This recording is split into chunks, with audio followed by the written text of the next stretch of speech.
Il y aurait plus de 16 millions de couples binationaux dans l'Union européenne. Une aventure, puisque les droits de la famille sont différents d'un pays à un autre. C'est la loi allemande qui pose le plus de problèmes pour la garde des enfants en cas de divorce. Nous partons à Milan, en Italie, à la rencontre de Marinella. Écoutez bien, cette maman est sous le coup d'un mandat d'arrêt européen lancé par la justice allemande. Résultat, la police italienne lui a enlevé ses enfants et l'a mise plusieurs fois en prison.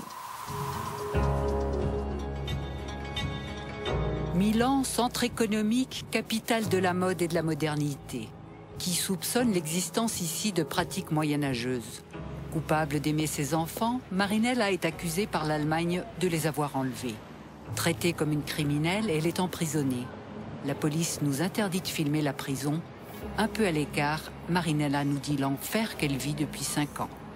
J'aurais jamais cru que je me suis retrouvée 3 fois dans cette prison. Après la criminalisation qui a été faite de ma personne par la justice familiale allemande et que la justice italienne a très bien mis en œuvre. Donc ils m'ont arrêté, ils m'ont mis là-dedans. J'ai dû supporter vraiment une grande violence au niveau psychologique. Me retrouver la police qui débarque chez moi avec 12 personnes qui menacent d'abattre la porte si je n'ouvre pas tout de suite, qui ne me dit pas pourquoi ils veulent que j'ouvre. C'est violent, ça. Aux ordres de l'Allemagne, les policiers italiens ont retiré ces enfants à l'école pour les renvoyer à Munich. Nous sommes allés dans l'établissement pour tenter de comprendre. C'est ici que Leonardo et Nicolo, 10 ans et 6 ans à l'époque, ont été enlevés par des policiers devant leur maîtresse médusée. Ça ne devrait pas exister. J'en suis restée... Je ne savais pas qu'il était possible d'arracher 2 enfants à leur maman sans même pouvoir l'avertir, alors qu'elle habite à 10 minutes d'ici. Une expérience terrible, la pire de ma vie. Ce 8 mai, je m'en souviens comme si c'était hier. C'était un vendredi. Dans la pièce où étaient réunis les policiers, Nicolo était accompagné de sa maîtresse. Il lui tenait fermement la main et ne la lâchait pas. Il était sous le choc. Quant à Leonardo, pendant la dizaine de minutes où nous étions là, il me regardait avec des yeux comme pour dire « Mais tu ne fais rien, toi !» Mais nous étions impuissants à faire quoi que ce soit. Les policiers les ont donc emmenés. Nous ne les avons plus jamais revus. Le lendemain, parents, enfants et enseignants manifestent devant la mairie. C'est là que Marinella nous présente une amie qui manifestait avec ses propres enfants. Cette amie ne veut pas être identifiée. Elle a été menacée de poursuite pour avoir soutenu Marinella. Il y a eu une forte pression sur tous les amis et nos vies ont été chamboulées. Cela fait monter en moi beaucoup de colère. Quand on cherche la protection de la justice, on s'attend au moins à être écouté, surtout lorsqu'il s'agit d'affaires concernant des enfants. On ne peut agir de manière superficielle ou régler la question en utilisant les forces de police pour faire peur et empêcher la vérité de sortir. La vérité, c'est que la justice allemande considère que les enfants socialisés en Allemagne doivent y rester.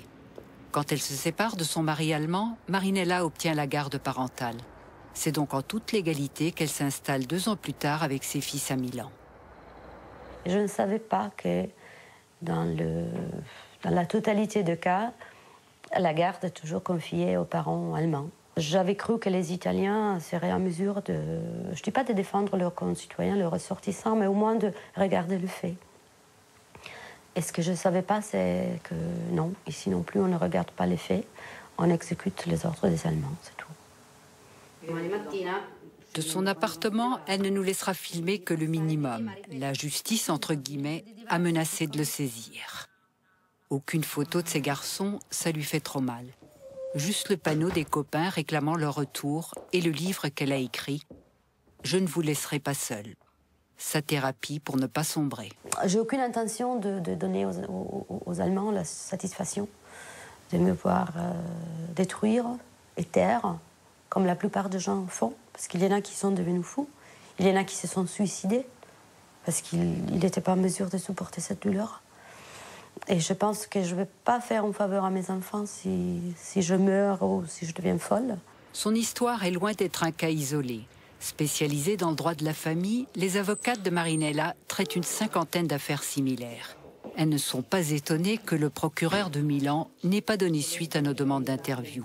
Face à la légèreté de la justice italienne, ces juristes engagés perdent pied. À plusieurs occasions, j'ai été dégoûtée par l'attitude de nos autorités. Elles préfèrent fermer les yeux pour se simplifier la vie, pour ne pas approfondir et pour camper sur leur position au lieu d'étudier ce qui s'est réellement passé.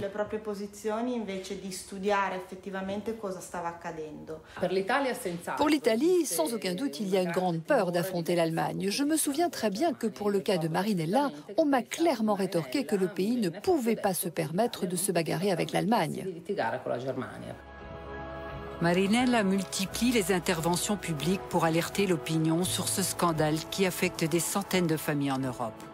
Les dirigeants européens restent, eux, désespérément silencieux. Le Parlement européen a été saisi de la question sans résultat jusqu'à présent. Nous avons demandé une interview au président du Parlement. Il a refusé. Est-ce parce qu'il est lui-même allemand? Le doute est permis et c'est dommage. On se quitte. Françoise Scholler, qui a fait les reportages, vous dévoile beaucoup plus sur cette question sur le site d'Avenue de l'Europe. Pour ma part, je vous souhaite de pouvoir passer un très joyeux Noël en famille. Au revoir.